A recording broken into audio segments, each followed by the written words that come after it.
and welcome to the history of the Catholic Church in the United States. I am Father Charles Connor, a priest of the Diocese of Scranton, Pennsylvania, and an adjunct professor of history at the University of Scranton. This is going to be a survey course in 13 episodes of the history of the Roman Catholic Church in the United States, and hopefully each and every one of us will be brought more closely in contact with our Catholic roots in this country, and even more importantly, we will become much more devoted, loyal Catholics who love our faith all the more. North American discovery as we know it, and as we look back upon it, really had its origins at the end of the 15th century. North American colonization had its origins at the end of the 16th century. So we're roughly talking about 100 years between what the initial discoverers were going to be doing and what the initial colonizers were going to be doing. When we start talking about North American discovery and we start talking about North American colonization, we have to begin with Spain. Spain was the earliest colonizer for the present-day United States. And the colonizing efforts of the Spanish really span 3 centuries. They begin with the foundation of Puerto Rico in 1493, and they continue all the way to the establishment of the final Spanish mission at Sonoma, north of San Francisco, in 1824. And in those 3 centuries, a tremendous amount of activity took place. So as we now begin this course, we can say that San Juan, Puerto Rico is the oldest diocese in the present United States. It was established in 1511. And when its first bishop, Alonso Manzo, came to Puerto Rico, he was the first of his ecclesiastical rank to set foot on what would become United States territory. Now, before we can start looking at Spanish colonization in the New World, we have to take a little look at the country of Spain herself.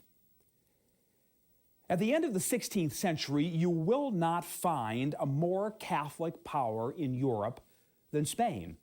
The faith was deep-rooted. It had been there for centuries. It was the one country where I suspect the most ardent Catholicism was going to be found. And as a result of that, there was a tremendous seal of Catholic energy placed on each and every one of the colonizing efforts of the Spanish. Secondly, you will not find a country in Europe where there was a stronger, closer, more intimate church-state relationship.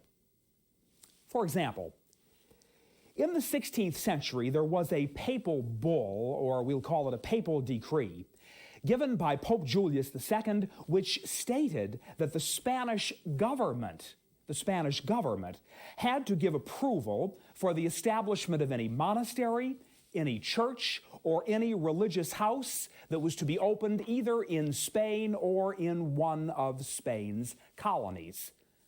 Imagine, the Pope is saying that the Spanish government has to give approval for the opening of a religious house in Spain or in one of her colonies. In many ways, that kind of thing was a tremendous help to Spanish colonizing efforts, but in other ways it was going to prove to be a detriment as well. And finally, one other factor to be kept in mind about the Spanish is that when the Spanish government began colonizing efforts, when the missionaries began to arrive in the New World, particularly now we're speaking about Franciscan missionaries, who was it they were going to meet in the New World? They were going to meet the Native American Indians. And as those missionaries came to the New World, they saw each and every one of the Native American Indians they met not as someone to be colonized, not as someone to be inculcated with Spanish culture. Rather, the Spanish missionaries saw each Indian as a soul to be saved. That is tremendously, tremendously important. And all of these factors, as we say, have to be kept in mind as we start talking about Spanish colonization. Herbert Eugene Bolton is a name not known to too many of us, but in the early decades of this century, Bolton was the president of the American Historical Association. And every year at the annual meeting of the American Historical Association, the president gives his presidential address. Bolton was not a Roman Catholic himself, but in the year of his presidency of the American Historical Association, he devoted his presidential lecture to the topic of colonization, and he was talking very specifically about Spanish colonization in the New World, and he was drawing a contrast between the Spanish and the French and the English and other nations who attempted colonizing efforts. Very specifically now, in relation to Spanish colonizing efforts, Bolton said this. He described them as, quotes, a force which made for the preservation of the Indians as opposed to their destruction, which was so characteristic of the Anglo-American frontier. In other words, the Spanish were very concerned with the plight of the American Indians. The other countries, somewhat less concerned and probably engaging in colonization for economic profit as much as anything else. That was an interesting comment, though, from a man who was looking at it from outside the household of the faith. Well, where did these Spanish people come from when they came to colonize the New World? Or I should say, where did they come to when they came to colonize the New World? They came, first of all, to Florida, and they came officially on the 8th of September, 1565, under the direction of General Pedro Menendez de Aviles. And they took formal possession in the name of God and the King of Spain of the Indian village of Saloy. No sooner had they arrived here than they renamed the Indian village of Saloy the village of St. Augustine. And in the village of St. Augustine, they established the mission of Nombre de Dios, the name of God. You can still go to St. Augustine, Florida today and visit a replica of that original 16th century Spanish mission. The mission was under the pastoral care of one Francisco López de Mendoza Grajales, the first pastor resident in what is today United States territory. The mission of Nombre de Dios was the beginning of a string of missions that was going to extend throughout Florida. And it was primarily the Franciscan fathers who were going to really comprise the greatest thrust of missionary activity throughout what you and I know as the present-day state of Florida. You so often read contemporary accounts of these early Franciscans who went to Florida. Many of them gave up and went home. They thought the exercise was going to be too futile. They thought they were not going to make converts. Their health gave out in a climate in which they were unaccustomed. But many of the Franciscan friars did not go home. Many of them stayed. And those who stayed became the nucleus and the thrust of the church in Spanish Florida. Those Franciscan friars who stayed watched the territory change. They and their descendants watched the territory change from Spanish to British, back to Spanish, and finally into American hands in 1824. Now from Florida, we want to move in a westerly direction across the Sabine River into Texas. When we talk about Texas, we're talking largely about the eastern portion of what would be today the state of Texas. And very particularly, we are talking about the area around the present-day very beautiful city of San Antonio. In San Antonio, you have the establishment of a military post and also the mission of San Antonio de Valero, begun in 1718. You and I would more affectionately refer to that mission as the Alamo. Spanish Texas, if we can use that term at all, was already very thinly populated, and we have to therefore move a little further to the southwest to get a bit more of the story. Dreams of reaching the legendary 7 golden cities of Cibola led a man by the name of Francisco Coronado to undertake what became a very, very famous expedition. Coronado traveled to the Texas Panhandle as early as 1540, and his people eventually reached what would be today the current area of Kansas. Then smaller parties going out from Coronado's original expedition went on to discover places like the Colorado River, the Rio Grande, and the Grand Canyon. From there we go to New Mexico, the current-day state of New Mexico, as you and I understand it. And in New Mexico, Spanish and Indian races and cultures merged, and they created a Native American and an American Catholic culture second in seniority only to that of the American Indians. And as early as 1630, an official report just for New Mexico noted that there were 90 Franciscan friars, 24 missions, and 50,000 recorded baptisms.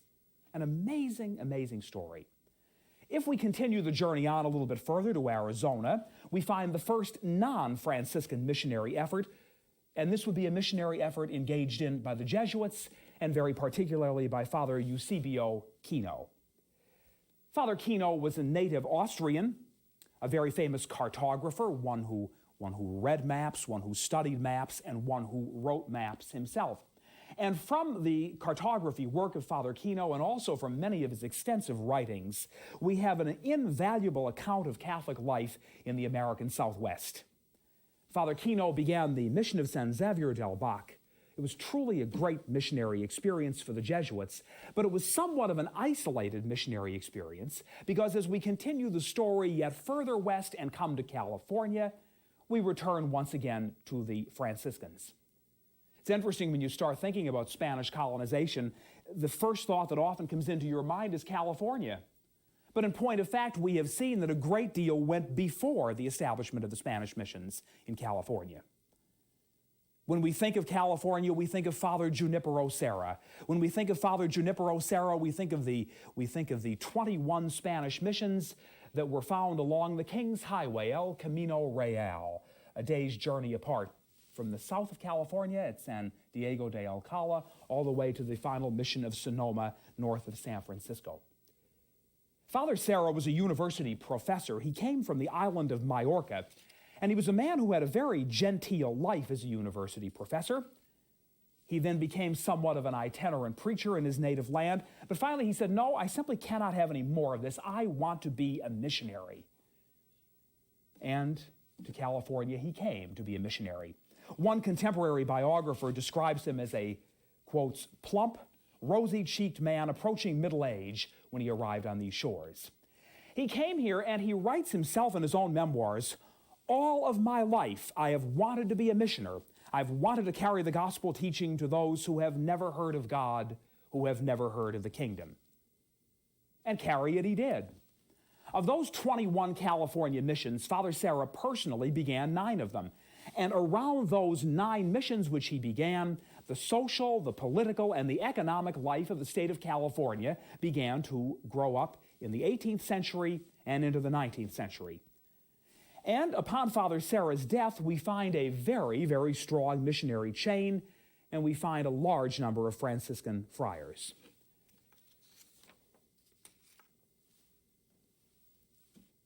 Spain, of course, was not the only power to colonize in the New World. And having discussed the Spanish, we now want to turn our attention to the French. When we start talking about the French colonizing efforts in the New World, we realize that the French came 1 century after the Spanish. So instead of talking about the end of the 16th century, we're now going to begin talking about the end of the 17th century. France was very much concerned with political events in Europe, and so their attempts at colonization were somewhat slower. And I think we can also say the attempts at colonization on the part of the French had a somewhat different motivation than did the Spanish. We do not want to suggest, for example, that there was any less spiritual content in the French colonization. The French black robes, the French Jesuits, were every bit as much spiritual men as were the Franciscans. But France herself had a somewhat different motive in colonization. France had an economic motive. The government of France was very concerned with having a lucrative fur trade, and they wanted to get the easiest possible route to the fur trade in the New World. And so when they decided to undertake colonization, they decided to do it as quickly as possible. When we speak of the French, no more than talking about California with the Spanish, it seems that when we speak about the French, our thoughts immediately go to upstate New York, and particularly to the small French village of Auriesville, New York, where incidentally you can still go today and visit the Shrine of the North American Martyrs, which is conducted by the modern-day Black Robes, the modern-day Jesuit Fathers. And we also think of a very famous man who came to upstate New York, the saint with the mangled hands. Those of you who went to parochial school years ago remember that book, Mangled Hands. Father Isaac Jogues. Once again, he was a university professor. He taught at the University of Rouen in France. Very comfortable, very genteel life. But he came into the New World to be a missionary, and he came in a rather indirect kind of way. Father Junipero Serra came, first of all, into French Canada, and he was captured by the Iroquois Indians.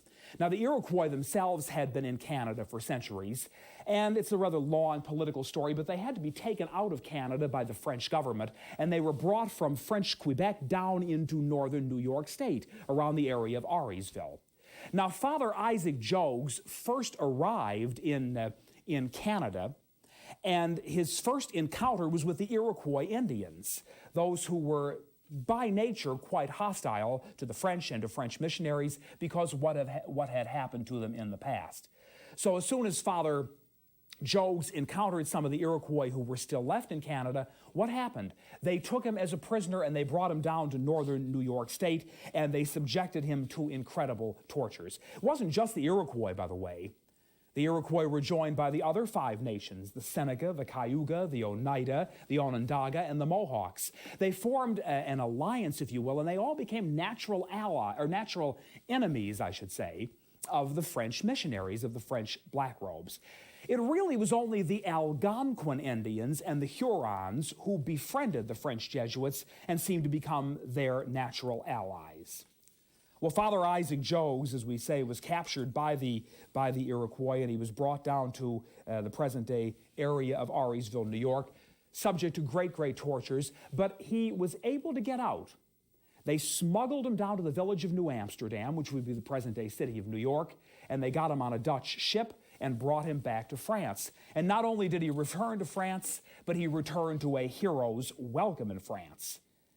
After he had been back in his native land for just a few years, what did he do? He did not lead a comfortable life. He decided that he was going to return once again and try to minister once again to those Iroquois Indians who had been anything but friendly to them.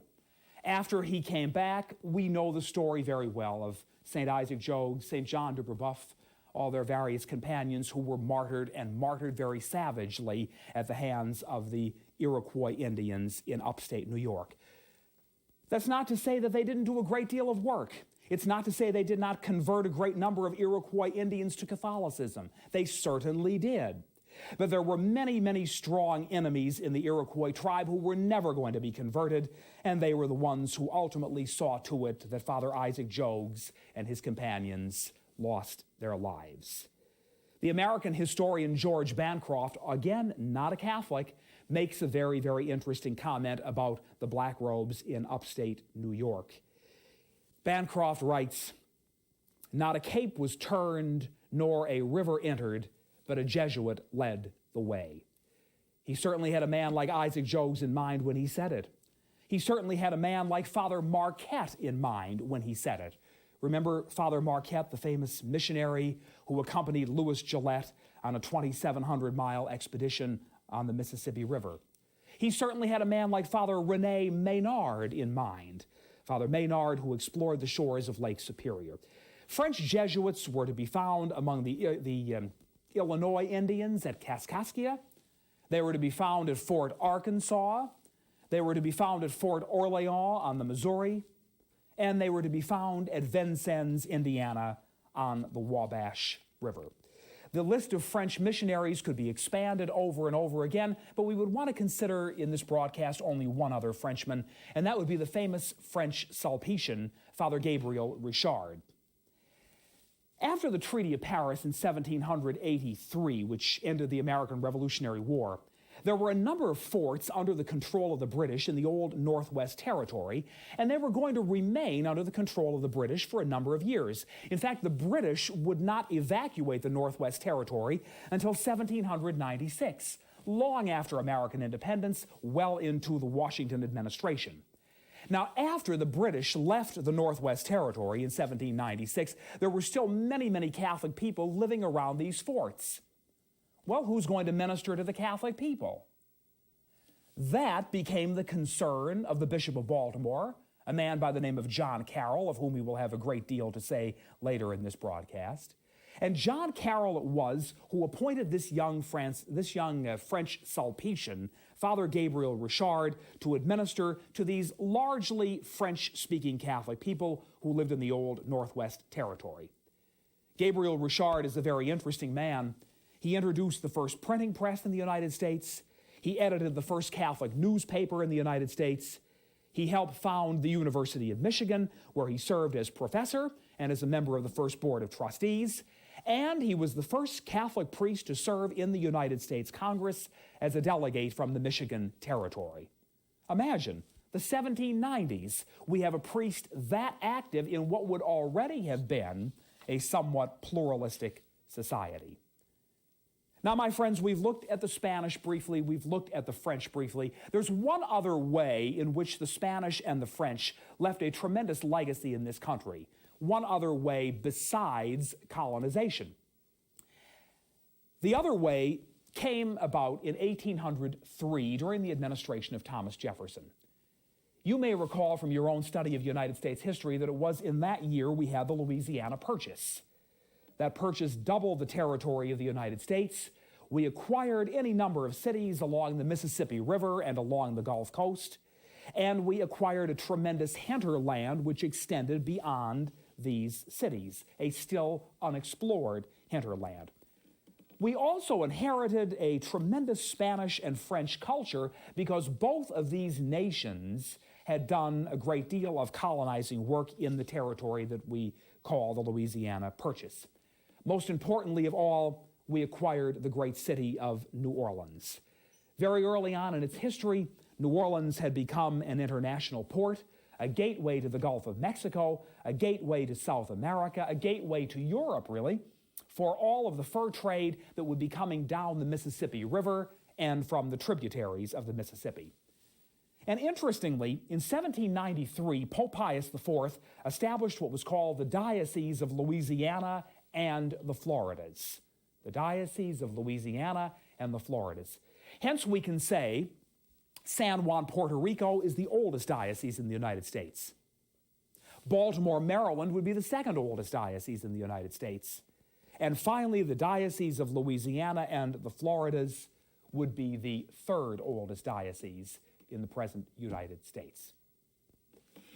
Hence, we have the Spanish and we have the French. Theirs was a tremendous legacy, a wonderful story of colonization, and yet in many, many ways, the Spanish and the French became strangers in a country they helped to create. Because the focal point of colonizing efforts was really not going to be with the Spanish, it was not going to be with the French. What was the focus of colonizing efforts? It was summed up really, I think, by Governor John Winthrop of Massachusetts. John Winthrop, the famous diarist, who said, "We shall be as a city upon a hill. The eyes of all people will be upon us." John Winthrop was talking about Puritan America. The Puritan was to be this new man. The Puritan was to be this new American, this new creation that Alexis de Tocqueville would talk about. John Winthrop, the Puritan, left England, and his fellow Puritans left England because they had been persecuted. But they would turn around in this country and they'd become the persecutors. They would particularly become the persecutors of those who did not adopt Calvinistic theology. They were very, very anti-Catholic. They did not at all appreciate that which had been done by the Spanish, that which had been done by the French. As a result, a marvelous, marvelous legacy was certainly not lost, but it was diminished in importance because the major thrust of colonizing efforts would be done by the British. Well, did Catholics come anywhere near what John Winthrop was talking about when he started describing the city on the hill? Yes, they did. Catholics did play a role in British colonizing efforts in Maryland, in Pennsylvania, in Virginia, and in New York. And in our next episode, we shall turn to those great Catholic colonizers who came to the British colonies and who in many ways gave us the faith we know today.